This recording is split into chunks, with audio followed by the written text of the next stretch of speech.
Kenji Girac blessé par balle, une enquête ouverte pour tentative d'homicide volontaire. Lundi 22 avril, Kenji Girac a été grièvement blessé par balle et transféré à l'hôpital dans un état grave. L'enquête, qui se dirigeait initialement vers un accident, se serait désormais orientée vers une tentative d'homicide volontaire comme l'a annoncé le procureur. Que s'est-il réellement passé la nuit dernière sur l'aire d'accueil pour gens du voyage de Biscarrosse, dans les Landes? Tôt ce matin, nos confrères de BFM TV ont révélé que Kenji Girac avait dû être hospitalisé en urgence après avoir été blessé par balle au thorax.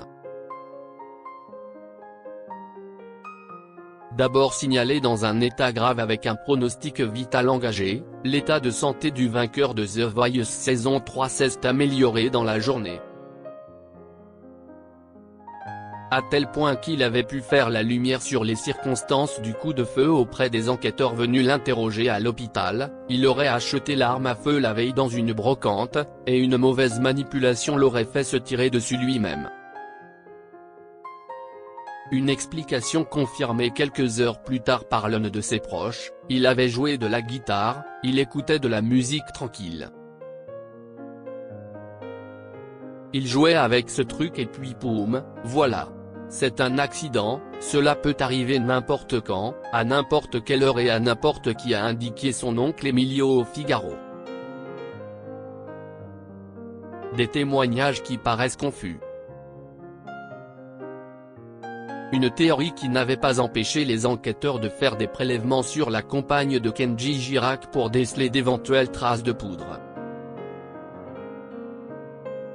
Et dans la soirée, nouveau rebondissement, le procureur de Mont-de-Marsan a annoncé avoir saisi la brigade de recherche de Parentis sans bornes et la section de recherche de Pau d'une enquête ouverte sous la qualification de tentative d'homicide volontaire.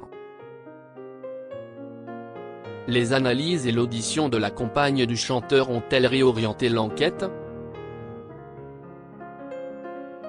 Si est surtout le témoignage de ce dernier qui aurait soulevé des questions chez les enquêteurs. Il n'expliquait ni les circonstances de cet achat ni les raisons qui l'auraient conduit à manipuler cette arme au milieu de la nuit, a indiqué le procureur, tandis que les témoignages des autres membres de la communauté paraissent confus. Les investigations se poursuivent activement pour reconstituer le déroulement de la soirée, à travers la réalisation d'examens techniques, balistiques et médico-légaux et par le recueil de témoignages, a-t-il également ajouté. Une enquête qui pourrait bien connaître encore quelques rebondissements.